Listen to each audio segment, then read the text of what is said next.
Kelapa sawit pertama kali tiba di Indonesia pada era kolonial Belanda sekitar tahun ke-1848. Tanaman yang berasal dari Afrika Barat ini dibawa oleh pemerintah kolonial sebagai tanaman eksperimen untuk diversifikasi komoditas perkebunan. Awalnya, kelapa sawit Elais guinensis ditanam di kebun raya Bogor sebagai koleksi botani, sebelum akhirnya dikembangkan menjadi perkebunan komersial di Sumatera Utara dan Aceh pada awal abad ke-20.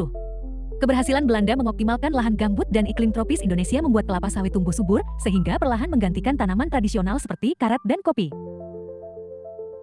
Pada masa itu, minyak sawit mulai diekspor ke Eropa sebagai bahan industri, menandai awal peran Indonesia dalam peta global komoditas ini. Setelah Indonesia merdeka pada 1945, perkebunan kelapa sawit terus berkembang, terutama di era Orde Baru 1980-an. Pemerintah mendorong ekspansi besar-besaran melalui program transmigrasi dan investasi asing untuk meningkatkan devisa negara. Provinsi seperti Riau, Kalimantan, dan Sumatera Selatan menjadi pusat perkebunan baru. Pada 1980-an, permintaan global minyak sawit melonjak, dan Indonesia berhasil menjadi produsen terbesar dunia di awal abad ke-21. Namun, pertumbuhan ini tidak lepas dari kontroversi, seperti deforestasi dan konflik lahan.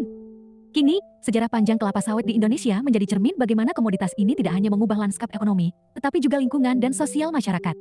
Tanaman ini dikenal karena menghasilkan minyak kelapa sawit yang banyak digunakan dalam berbagai industri. Kelapa sawit memiliki ciri khas berupa batang tunggal yang tinggi, dan yang panjang dan lebar, serta buah yang bergerombol dalam tandan besar.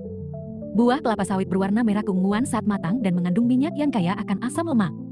Kelapa sawit tumbuh subur di daerah tropis dengan curah hujan tinggi dan sinar matahari yang cukup. Tanaman ini membutuhkan tanah yang subur dan gembur untuk pertumbuhan yang optimal. Kelapa sawit mulai menghasilkan buah setelah berumur 3-4 tahun dan dapat terus berproduksi hingga 25-30 tahun.